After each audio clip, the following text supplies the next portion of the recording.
Good morning, everyone. We're joined today in the Big Dingo Media Studios here on Ngunnawal and Ngambri country. So just before we begin, I'd just like to acknowledge the Ngunnawal and Ngambri peoples and their leaders, both past, present and emerging.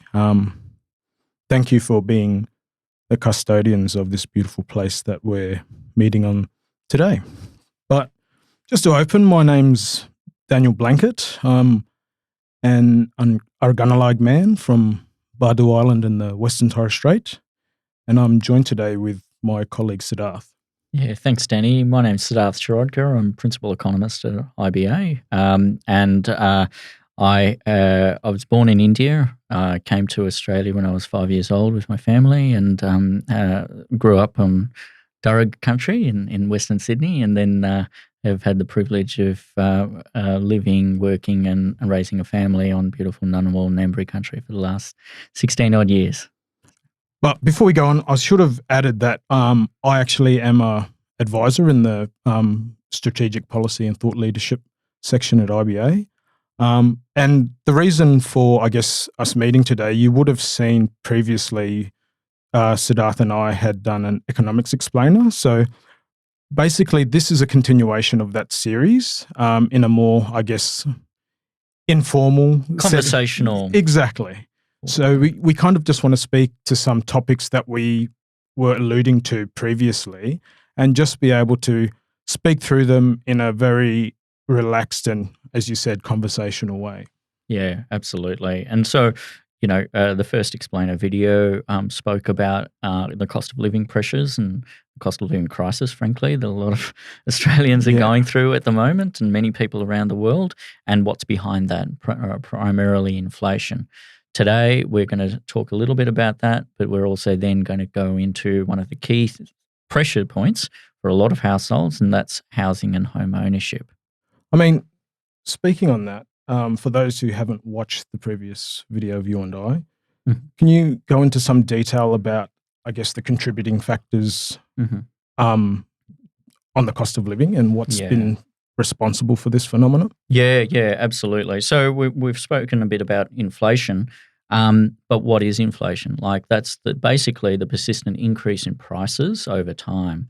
And what we're finding is there are sometimes drivers that are in our control. So our own spending can drive inflation, but a lot of the times it's the costs that we face. So the price of things that we buy, that's going up. And that's the phenomenon that we've been experiencing for the last, I would say 24 to 36 months or so. So that's primarily things like coming out of COVID, for instance. There were huge, massive supply disruptions, and that meant that we had to turn off a lot of industries. And so those industries are playing a lot of catch-up and have been for the last 24 months or so to get back to meet, the needs of the community and societies around the country and the world. There's also been the war in Ukraine is a significant phenomenon that's been impacting on prices. So Russia and Ukraine are significant oil and wheat exporters. And as you know, Danny, oil and wheat are basically in every product. Like, you need to get your products from one place to another. For that, you need oil. Yeah. In most manufactured groceries that we buy, you've got some element of wheat in it. So when there's shortages of those things out there, that's going to impact on the price of everything else downstream in the supply chain. So, I mean, those are the big elements, and that's really been. I think people are pretty familiar with that. But in response to that, central banks around the world have been raising their interest rates to fight inflation. So one way to fight inflation is to make things a little bit more expensive, a bit too expensive for people to, and it cuts down people's spending. Yeah. And that's cutting down demand for spending. But that can also have the effect of slowing the economy as well. those have been the primary factors. We've also, in Australia, we've had the issue where for a long period we closed our borders. So we didn't have the supply of workers that we needed to be able to meet all of the demands, the service demands and industry demands that were in this country. And so we had, at one stage, the number of vacancies, job vacancies out there, they were about the same as the number of unemployed people in this country. And just to put that into perspective, historically, you've had vacancies being about 20% of unemployment. Yeah. So the fact that they became 1-to-1 was absolutely crazy. Yeah. And we're just starting to come out of that now. And so we're seeing some lower inflation, but prices have risen. It's not like prices have come down. It's just that the speed at which prices have been rising, that's been slowing down over the last couple of months now. That's a good sign. Yeah, I think, if we reflect back to a previous video as well, for, I guess, people watching or listening along, we use the example of a loaf of bread. And I think you just spoke on the implications of, a loaf of bread being able to be on a shelf in a supermarket and how supply chain disruptions may affect that. And that just is simply to say that, a lot of these products that we engage with in our daily lives and a lot of these processes that we engage with all have been affected by the cost of living, and people are starting to feel it or have been feeling it in their pockets severely. Yeah, that's it. So when we say like the cost of living has grown by 7-8%, that means you're paying 7 or 8% more for most of the goods that you buy than you did a year ago. So that means, like, effectively you're buying 7 or 8% less than you were. Yeah. And that just makes us poorer. Yeah. Everyone becomes poorer. And the people who are hardest hit by this are the ones who rely most on, like, most of their spending goes into groceries.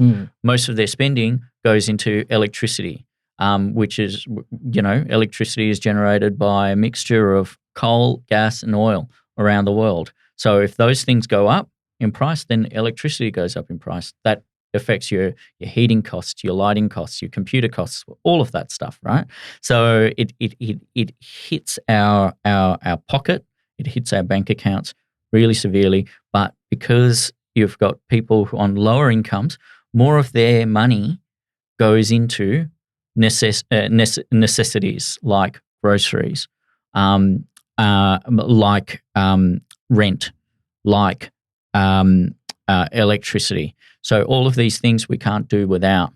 Yeah. But if a large share of your income is going towards them, and the costs of those things are going up faster than compared to other things like luxuries and things like that, where we don't necessarily spend too much on, then it's going to hit those lower income households the hardest. And that's what we've seen over the last year or two. Yeah. And I guess this is a good, opportunity for you and I just to sort of not so much dispel some, perhaps not so much misconceptions, but help people understand what's contributing to these factors, in the cost of living, but also with potentially owning a home and how that affects that in the long run. Because obviously families that perhaps, or young people or anyone who are considering owning a home, have to also consider how that will be affected by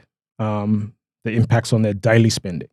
Yeah, absolutely right. Yeah, so when you're thinking about purchasing a home, and shortly, Danny, you're going to tell us, perhaps you'll share a bit about your own journey into looking into home ownership. But there are a lot of things that you need to think about. So interest rates are rising, house prices are also rising.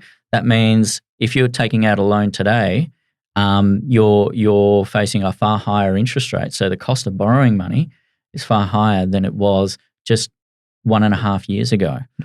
People could get home loans for about 1.7, 1.8, 1.9, less than 2% a few years ago. Now they're going to a bank and they're getting about 6%, and that's pretty that's pretty generous these days. So that difference is having a significant bearing on people's ability to actually get into the housing market.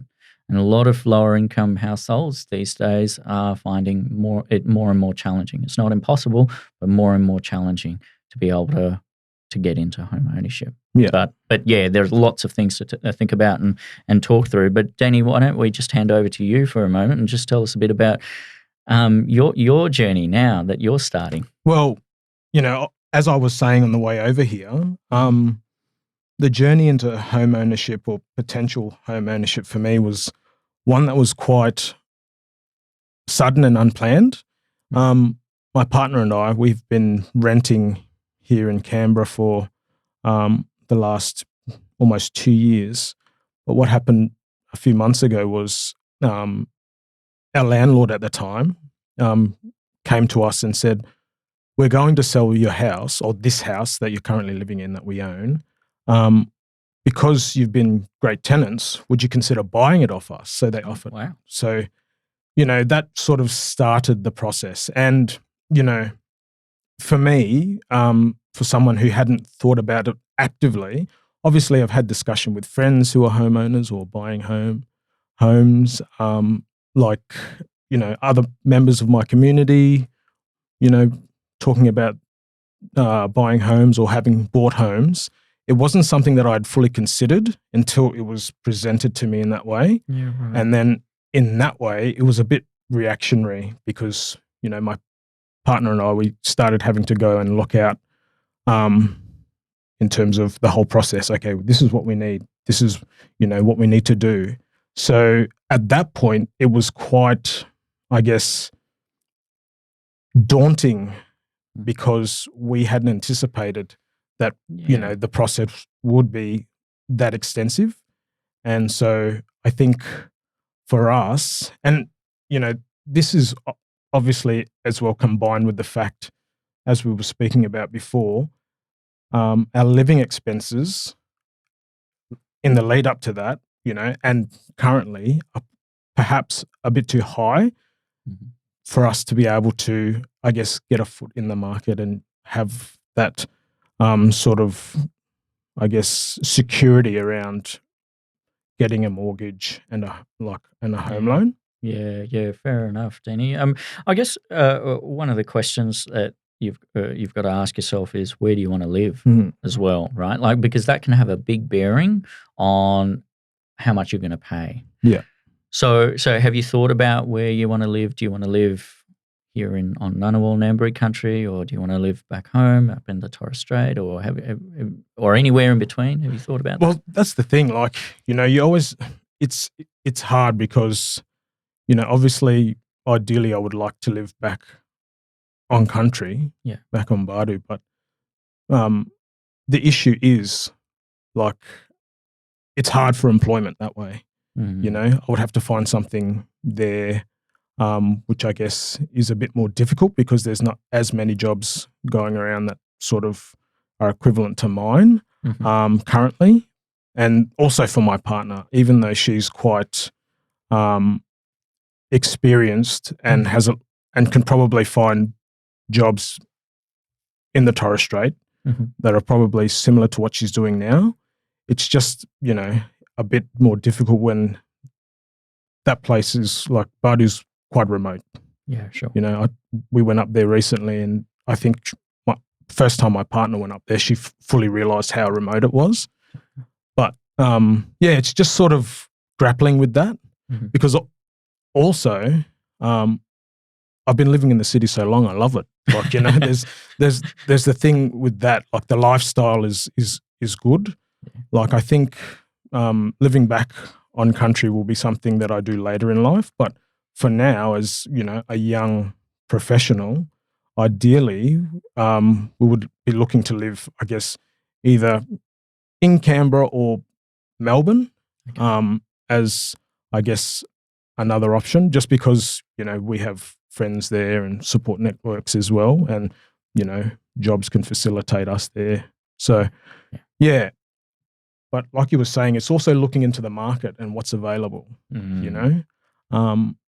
Currently, Canberra is a bit difficult in terms of your capacity to buy in, especially depending on what type of house you want to buy, or what type of, whether it be like a freestanding home or apartment block. Like, I think comparatively, Melbourne's probably more affordable. Yeah.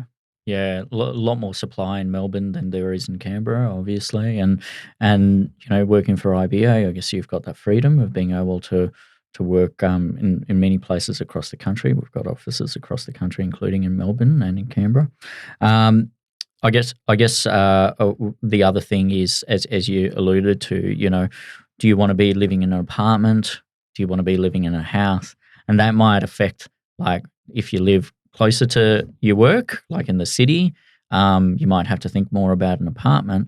Or if you're happy to do a bit of a commute, but you want a bit of a backyard, then you might need to think a bit in the outer suburbs, right? So and that's where you can get a house, and a freestanding house. But have you thought about that? And you and your partner? We would like a home. Like a freestanding home. That would be the ideal sort of scenario for her and I. But yeah, again, sort of, because we're both young and we enjoy the sort of lifestyle aspects of living close to the city. So perhaps something as a compromise, just to be able to live a bit closer, would be good. Oh, you love your soy lattes in the morning. Exactly. That's it. Your bruschetta or your smashed avocado. Yeah, exactly. For brunch, And that's the thing, like people should be able to have options, and that's the thing, like, we're looking into it, and just knowing that we have a few options is reassuring. Yeah, that's great. That's great. And it would be yourself and your partner buying together, wouldn't it? Yes. Yeah. So that puts you both in a really good position, because you're a dual income household, double income household. Not everyone is in that position. Not everyone's fortunate like that. And at the moment, you don't have any kids. Yeah. So a lot of banks are considering, like, what are your expenses? So having children, it's a blessing, obviously, it's wonderful, but it also adds to the costs of running your household. So that's another thing that needs to be taken into consideration. But most banks consider, like, having a dual income with a couple of kids is quite normal.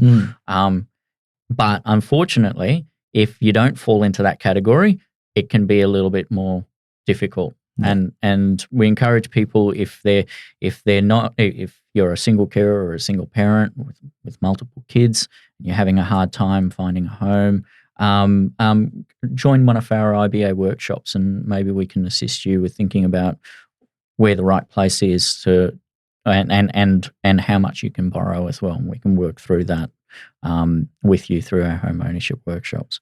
But I wanted to just find out from you, have you started talking to any banks about borrowing as yet?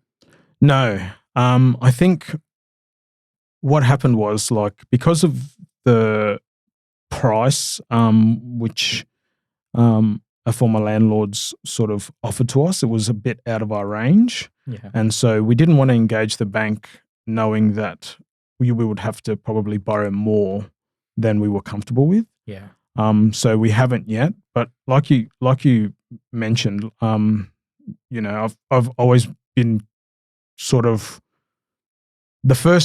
my first sort of engagement with IBA was not so much like in terms of work, but I was looking to get a home loan before I was employed by IBA, and I was like, okay, so how do I get into the market? Because in my family, not everyone's a homeowner, and I think that's a lot of the case for a lot of, like, other Indigenous people. Like, we could be, or our generation could be, amongst the first groups of homeowners. So there wasn't that as much shared knowledge and going around in terms of family groups, like, oh, this is what you need to do.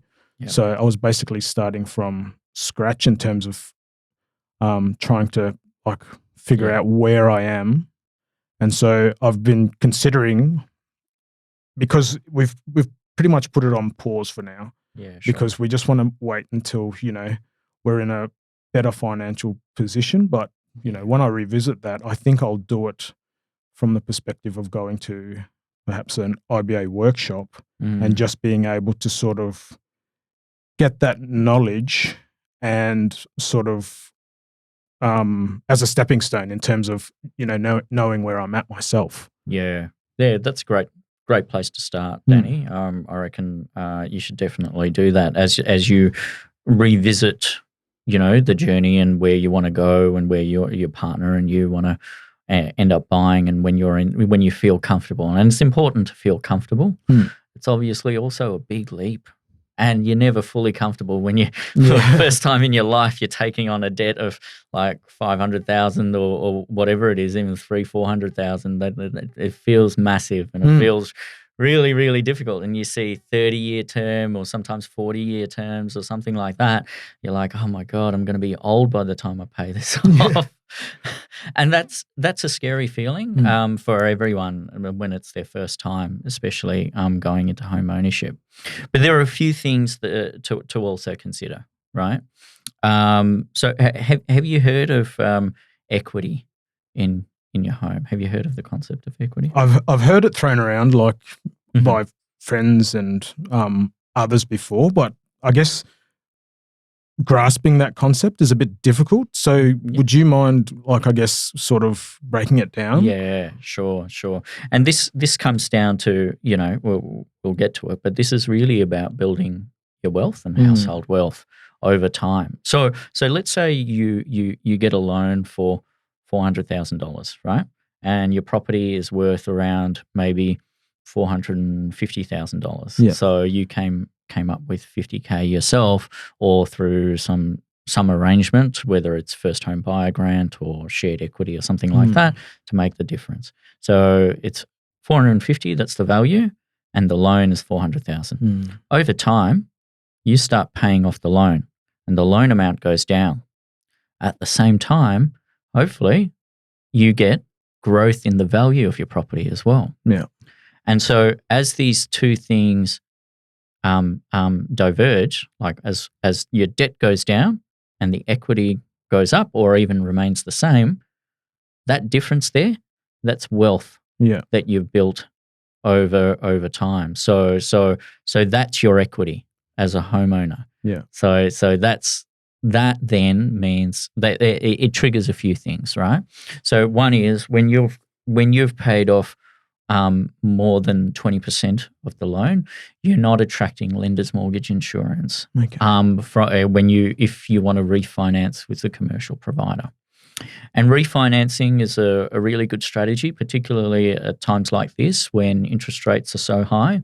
What refinancing does is you switch, let's say, because another bank has better interest rates than the one that you're getting at the moment. Let's say your bank is offering you 6.4% and another bank's offering you 6% or 5.4%, depending on what kind of discount you can attract. That can reduce how much you're paying that's above the principal amount that you need to repay. They can also, when you refinance, you can also extend the term of the loan. And that, while that means that when you pay off the loan, goes out further, it also reduces your monthly repayments. Okay. So not only are you getting a discount on the interest, but you're also getting a discount on how much principal you're paying. Yeah. Because you're now spreading whatever debt you have. Let's say it's $300,000. Instead of trying to pay it off in 25 years, you're paying it off in 30 years. Yeah. So So that just means your overall monthly repayments go down. And you mentioned the term principal in that. What does that refer to? Yeah, sure. So the principal is the amount that you initially borrowed. Yeah. So let's say you needed, in that example, the place is worth $450,000, and you found $50,000 yourself before you got to you borrowed some money. the remaining 400,000, that's how much you need to borrow. And that's the principal of the loan. So not only are you paying the principal, you also have to pay the interest because you've borrowed that money from someone and they're charging you to borrow that money. Okay. Yeah. So that's how it. So you've got the principal component, which is your actual debt, and the interest, which is the cost of borrowing that debt. Yeah. Okay. Yeah, because you always hear about obviously the amount of interest that people have to pay. Yeah. But I guess it's a combination of that plus the principal amount, as you said. Yeah, that's right. And when it's your own home, you want to pay off that principal sooner rather than later. But at times like this, particularly when the cost of living is so high, thinking about refinancing and extending the loan out to an extra 5 years or whatever it is a really good strategy to reduce your overall repayments on a monthly basis. There's also other things that we all do, like when budgets are stretched, we stop spending and going out. We start cooking a bit more at home. Some people, that's going to be challenging, right? Because you're working multiple jobs and you don't have time to do that. Particularly, when you've got multiple dependents, and so you need to be supporting them on a single income in particular. So a lot of single parents and single carers, they have this challenge, like trying to be able to afford the time to be able to make meals at home and what have you. That can be quite challenging. And so it's about belt tightening. That's the process. But refinancing is a really good strategy to reduce your overall repayments. It extends out the term of the loan, so you'll be paying the loan off for a longer period. But as long as you've got an income to be able to make the repayments, the interest and principal repayments, then you're all right. But there are other things that we also cut down on, like maybe you don't have the Amazon, the Disney, and the Netflix subscriptions. Maybe you decide to just get one or two of those, or you share some of those subscriptions with some of your mates or something like that, right? Like amongst a few of you. So these are all different strategies people are using to cut down their own costs. And I'm sure everyone's pulling those things out at the moment. Yeah, well, like you were saying, in our own lives, we're obviously trying to budget to sort of keep ourselves relatively on a good foot. So if we want to start actively looking again at buying a home, we can do so with that peace of mind that we have, or that we are in a good financial space. Obviously, as we were talking about initially about the cost of living, we definitely do have to have some sort of fluctuations in our spending in terms of, I guess, big trips and, things like that. But, sometimes there's unforeseen circumstances that sort of, especially for mob, if they have to go somewhere, I had to go visit family in the Torres Strait recently. So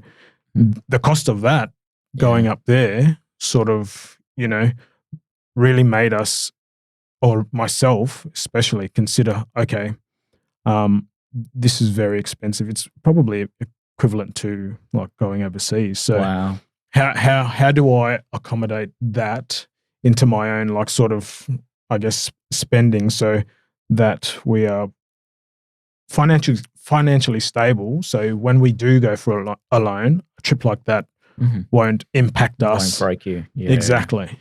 And it's such an important thing to consider, especially maintaining those family networks and connections. So as an Indian, I'm expected to every few years or so, engage with my family, and going to India with my kids and my wife and what have you. That's a big expense as well. So I totally feel where you're coming from, and that requirement to not just requirement, but that duty to continue connecting with your people Yes. is really critical, right? And being able to budget for those things is super important as well. And what a lot of people do with their home loans is they make extra repayments into their home loan, so that let's say if they've got an offset account, that's something that'll allow them to then have money aside, which is reducing their interest payments. Yeah.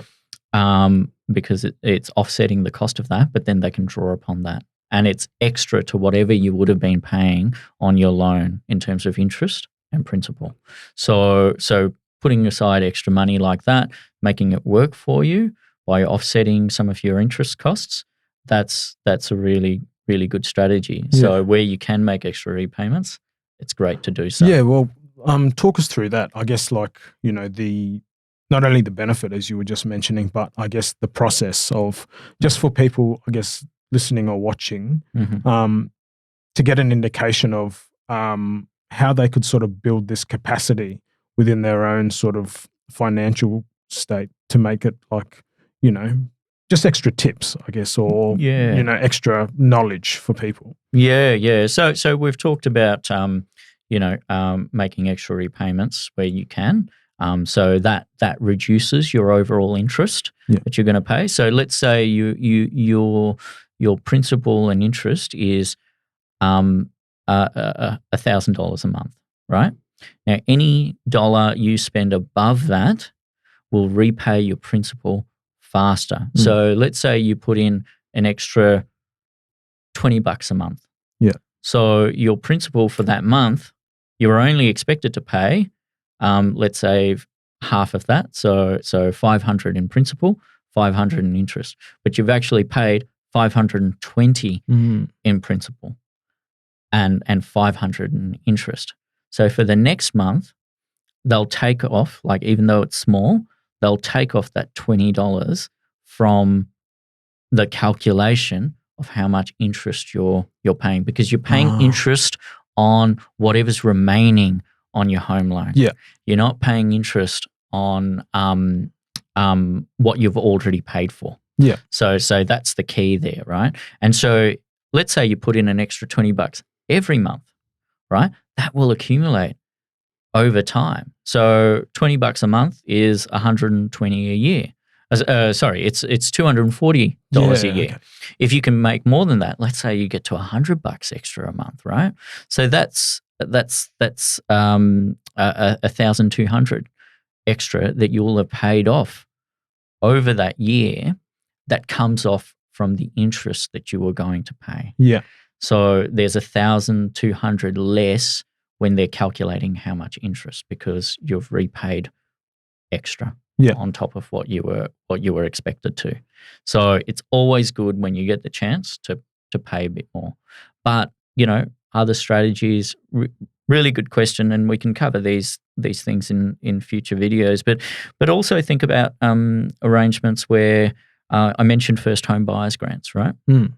So if you're a first home buyer, you can go to, there are state government agencies and also federal government agencies, and you should do your research into this, but they provide a part of the cost of your, getting an initial deposit together. Yeah. So let's say you need, for a commercial loan, a mainstream loan, you need 5% or 10% deposit set aside. A first home buyer grant could offer you, 20, 30,000 on top of whatever you've put in place. And that just gets you to the point where you have enough of a deposit sooner. Okay. And so those kinds of schemes can really assist in reducing your overall how much you want to borrow, but also get you to the point of borrowing sooner than you otherwise would have. Yeah. So those are things to keep in mind. Just, it reduces your costs, but it also means you have earlier access into home ownership. Yeah. So think about those kinds of arrangements. Shared equity is also something that a lot of people are utilising. What shared equity does is, as opposed to you buying the whole house yourself, there's a government, usually it's a government agency that buys around 30 to 35% of that house with you. So they put up that much, and then you get a loan for the remainder. Okay. Now, the thing about shared equity schemes to remember is the government agency that's bought it with you, when it comes time to selling your home, let's say after 10 years you decide to sell your home, whatever you've made on that sale, let's say you bought the place for $400,000 and you sell it for $500,000, so that's $100,000 gain. So the government agency will get 35% of that. Okay. Yeah. So they're looking to, they'll share in the growth, and if prices for whatever reason come down, they'll share in the loss as well. Yeah, because I've heard this term a few times now. I mean, like a lot of the concepts and topics that we've been speaking on today, a lot of people, especially Indigenous mob, have heard of them. Yeah. But do not exactly know what the details are and what they are or provide.